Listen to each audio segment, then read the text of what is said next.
वालेकुम। आज हम कर रहे हैं एक्सरसाइज 1.5 क्वेश्चन नंबर 6। क्वेश्चन हमारे पास है if z1 and z2 are two complex number. अच्छा, तो देखिए हमारे पास z1 है जिसका हमें पता था पोलर फॉर्म के अंदर r1 into cos of theta one plus iota sine theta one. ये फर्स्ट कॉम्प्लेक्स नंबर है polar form. And then second complex number r2 होता है cos of theta two plus iota sine theta two के equal होता है। ये भी इसकी पोलर फॉर्म है। अब देखें, हम बात कर चुके हैं इसके बारे में कि हमारा यहाँ पर जो मैग्नीट्यूड है ना वो है r1 और जो एंगल है वो है थीटा वन। आपको याद होगा कि हमने कहा था ये इज इक्वल टू होता है आर्गुमेंट ऑफ z। अब यहाँ पे z1 है तो ये आर्गुमेंट ऑफ z1 है। इसी तरह से जो मैग्नीट्यूड होगा यहाँ पे वो होगा r2 एंड जो आर्गुमेंट ऑफ z2 होगा वो होगा थीटा टू। बात समझ में आ गई आपको? तो यहाँ पर बेसिकली मैं समझाना ये चाह रहा था, जो क्वेश्चन की कंडीशन है कि आर्गुमेंट चाहिए आपको। आर्गुमेंट का मतलब है एंगल। क्लियर? तो इसलिए हम इसको सॉल्व जब करेंगे तो हम एंगल्स की बात करेंगे, तो आपने उसको ही देखना है अच्छे से। अब मैं पहले इसकी लेफ्ट हैंड साइड कंसीडर कर लेता हूँ। जब मैं इसकी लेफ्ट हैंड साइड कंसीडर करता हूँ तो लेफ्ट हैंड साइड में मेरे पास आता है argument of z1 and z2। मतलब ये है कि ये पहले z1 को z2 से मल्टीप्लाई करवाना है। उसके लिए मैं लिखता हूँ लेट z1 जो है उसकी जो पोलर फॉर्म बनती है वो बनती है r1 into cos of theta one plus iota sine theta one. z2 की जो पोलर फॉर्म बनती है r2 into cos of theta two plus iota sine of theta two. अब मैं क्या करूंगा, इसको मल्टीप्लाई करवाता हूँ। जैसे मैं इसको z1 को z2 से मल्टीप्लाई करवाऊंगा, ये आ जाएगा r1 into cos of theta one plus iota sine of theta one multiply by r2 into cos of theta two plus iota sine theta two आ जाएगा। जी मैंने पूरे पोर्शन को सेपरेट कर दिया। तो यहाँ पर देखें, मैग्नीट्यूड को वैल्यू मैग्नीट्यूड से मल्टीप्लाई होगी और जो एंगल है देन वो आपस में मल्टीप्लाई हो जाएंगे, यानी कि आर्गुमेंट्स। अब यहाँ पे एक फार्मूला था, मल्टीप्लिकेशन का फार्मूला मैं यहाँ पे यूज कर रहा हूँ। उसके मुताबिक हमें पता था r1 मल्टीप्लाई r2 जब करते थे तो हम कहते थे cos of theta one plus theta to, यानी इसके आर्गुमेंट्स ऐड होते थे, plus iota sine of theta one plus theta to. ठीक है की बातें। अब यहाँ पर देखें, ये जो इक्वल है ना, ये इक्वल है z1 एंड z2 का मल्टीप्लिकेशन। ये तो हमारे पास मैग्नीट्यूड होता था, जो इसमें मैग्नीट्यूड बनता है वो r1 एंड r2 बनता है, एंड इसमें जो आर्गुमेंट बनता है z1 z2 वो मैंने बताया था एंगल्स हैं। और यहाँ पे जो एंगल है वो क्या है हमारे पास, theta one plus theta two. मैं इज इक्वल टू लिख रहा हूँ theta one plus theta two. अच्छा, अब देखिए मैंने आपको ऊपर डिटेल से बताया भी है कि ये जो थीटा वन है, ये theta one basically argument of z1 है, जो थीटा टू है वो आर्गुमेंट ऑफ z2 है। बात समझ में आ गई? यहाँ वैल्यू सब्स्टिट्यूट कर देता हूँ। ये हमारे पास है आर्गुमेंट ऑफ z1 और ये मेरे पास है आर्गुमेंट ऑफ z2। और देन ये अगर आप देखें तो ये इज इक्वल टू बन राइट हैंड साइड, और लास्ट टाइम लिखते थे hence proof left hand side is equal to right hand side. hence proof left hand side is equal to right hand side. The second part दिया हुआ है argument of z1 over z2 is equal to argument of z1 minus argument of z2. देखें जैसे मैंने आपको previously बताया, मैं जहाँ पे भी लेट कर देता हूँ कि जो मेरे पास z1 है उसकी जो पोलर फॉर्म बनती है वो बनती है r1 into cos of theta one plus iota sine theta one and z2 बनता है r2 into cos of theta two plus iota sine theta to. और यहाँ पर आपको पता है कि जो इसकी मैग्नीट्यूड वैल्यू बनती है वो बनती है r1 और जो आर्गुमेंट ऑफ z1 बनता है वो बनता है थीटा वन। इसी तरह से इसमें जो सेकंड कॉम्प्लेक्स नंबर है उसका जो मैग्नीट्यूड बनता है वो r2 बनता है और उसका जो आर्गुमेंट ऑफ z2 बनता है वो बनता है थीटा टू। क्योंकि मैं आपको डिटेल से बता चुका हूँ जो आर्गुमेंट होता है बेसिकली वो एंगल होता है किसी भी कॉम्प्लेक्स नंबर का जब पोलर फॉर्म में कन्वर्ट किया जाता है। तो हम इसमें लेफ्ट हैंड साइड कंसीडर करते हैं। तो लेफ्ट हैंड साइड देखें तो हमारे पास है argument of z1 over z2 है। पहले हम निकालेंगे z1 over z2। z1 over z2 is equal to r1 into cos of theta 1 plus iota sin theta 1 divided by r2 into cos of theta 2 plus iota sin theta 2। अब ये formula है division का तो मैं directly formula right कर देता हूँ r1 over r2 क्योंकि मैंने पीछे डिटेल से एक्सप्लेन किया हुआ है इसको। cos of theta 1 minus theta 2 plus iota sin theta 1 minus theta 2। ये हमने क्वेश्चन नंबर 4 में यूज किया हुआ और 5 में यूज किया हुआ है, ठीक है ना। तो ये वही फॉर्मूला है डिवीजन वाला। ओके, अब बेसिकली मैं आपको फिर वही बात डिटेल से बता देता हूँ। अगर हम इसकी मैग्नीट्यूड की बात करें तो हमारे पास आता है r1 ओवर r2, बट हमें तो आर्गुमेंट चाहिए ना। जब आर्गुमेंट की बात करते हैं तो एंगल आता है और यहाँ पर जो एंगल है वो हमारे पास है theta one minus theta two दोनों कंडीशंस में। तो यहाँ मैं लिख रहा हूँ theta one minus theta two और ऊपर मैंने डिटेल में बताया हुआ है कि जो हमारे पास जो थीटा वन जो होता है वो आर्गुमेंट ऑफ सी वन है, जो थीटा टू होता है वो आर्गुमेंट ऑफ जी टू है।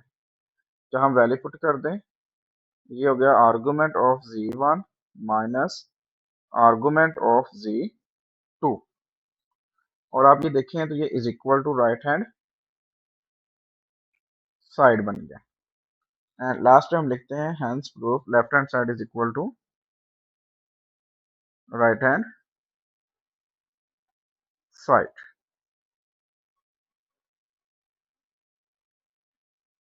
और इसी के साथ आपको क्वेश्चन नंबर 6 भी कंप्लीट हो गया। क्वेश्चन नंबर 7 हमारे पास दिया हुआ है। हमारे पास इस क्वेश्चन में दिया हुआ है z1 जो कि 6 into cos of 150 degree plus iota sine 150 degree और जो z2 हमारे पास है वो दिया हुआ है 3 into cos of 30 degree plus iota sine of 30 degree. अगर आप देखें तो यहाँ से मैं वैल्यूज निकालता हूँ जो कि r1 की वैल्यू बनती है 6 कम उसको पोलर फॉर्म में कन्वर्ट करने के बाद एंड जो थीटा वन बनता है वो हमारे पास बनता है 150 डिग्री। और यहाँ पे देखें तो r2 की वैल्यू बनती है 3 जबकि थीटा टू की वैल्यू हमारे पास बनती है 30 डिग्री। अब मैंने फाइंड करना है z1 ओवर z2। तो मैं z1 ओवर z2 का फॉर्मूला लगा लेता हूँ। जो कि होता है R1/R2 into cos of theta 1 minus theta 2 plus iota sine theta 1 minus theta 2। ठीक हो की बात यहाँ तक। अब नेक्स्ट में क्या करता हूँ, इसमें वैल्यूज पुट कर देता हूँ। R1 की वैल्यू 6 है एंड R2 की वैल्यू मेरे पास है 3 इंटू कॉज ऑफ थीटा 1 की वैल्यू है 150 डिग्री और थीटा 2 की वैल्यू है 30 degree plus iota sign 150 degree minus 30 degree. इसमें कि मैंने कैलकुलेशन करनी थी इसलिए कैलकुलेटर निकाल दिया यहाँ पे। तो 6 को 3 पे डिवाइड किया 2 आ गया इंटू कॉस ऑफ 150 माइनस 30 किया, ये आ गया 120 प्लस अयोटा साइन 120 डिग्री।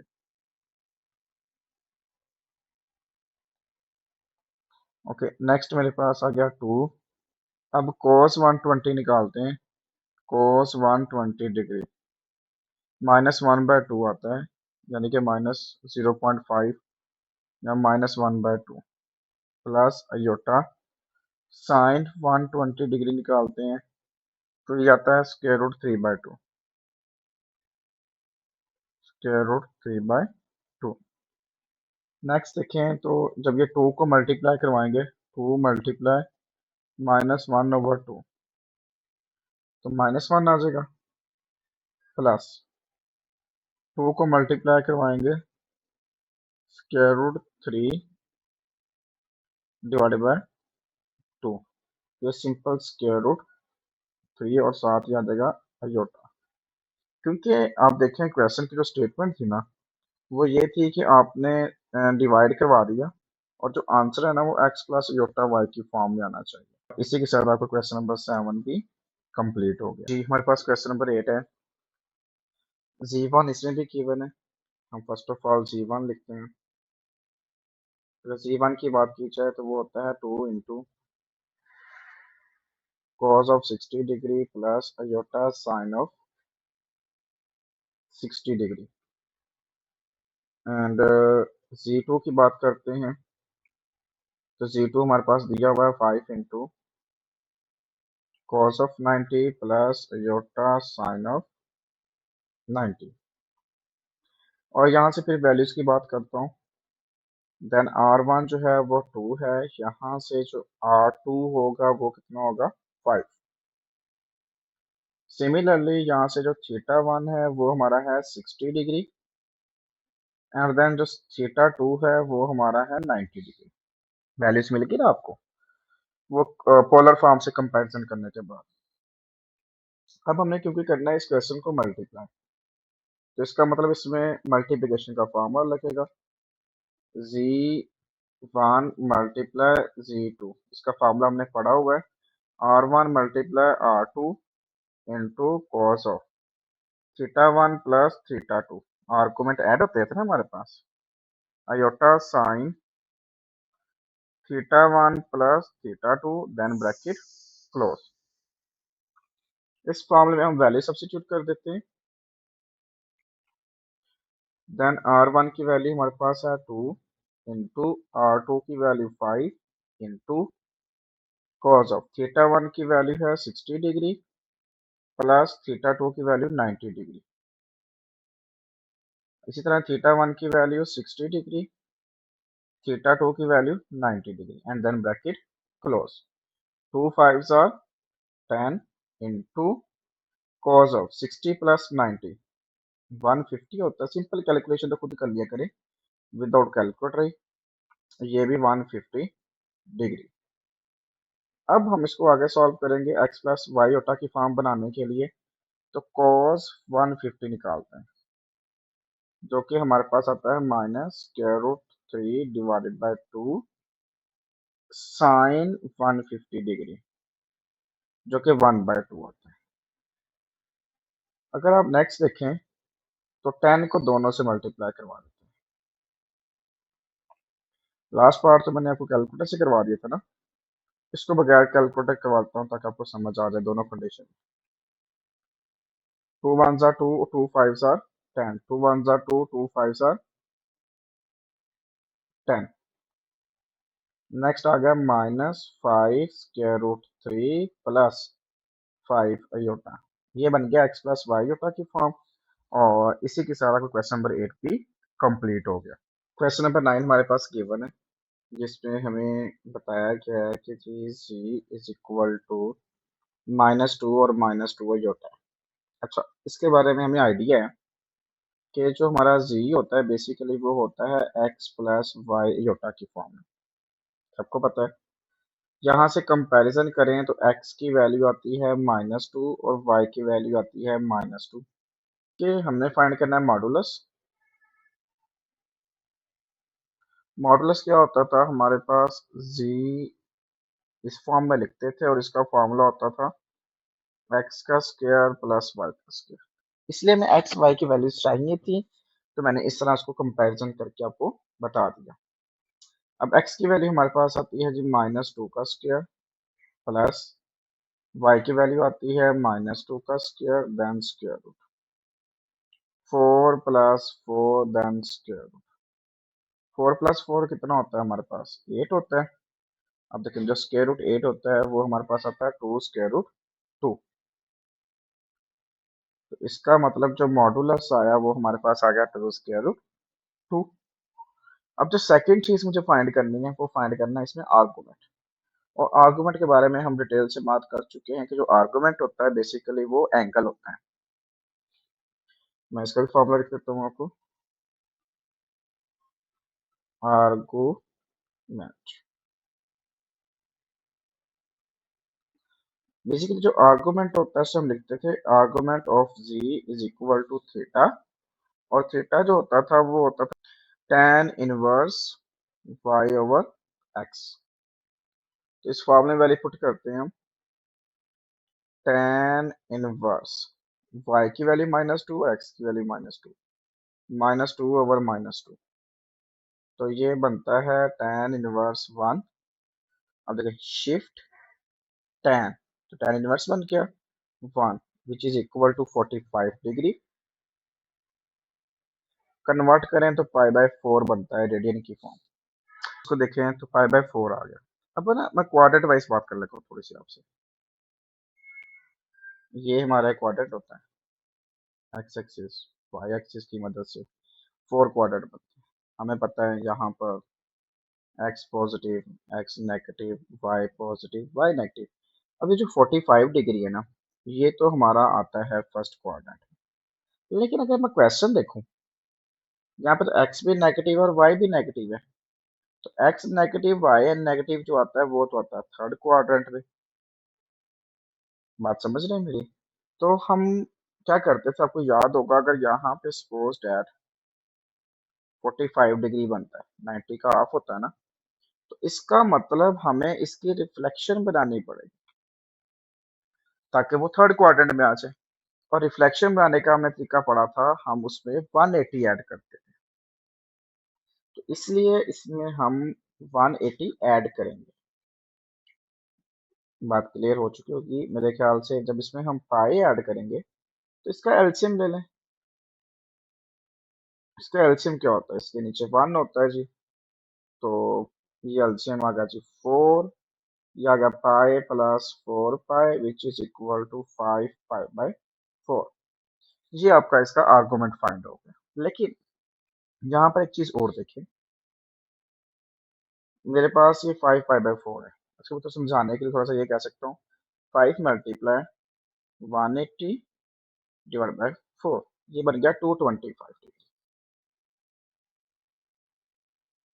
अच्छा, अब इसमें अगर मैं 360 ऐड कर दूं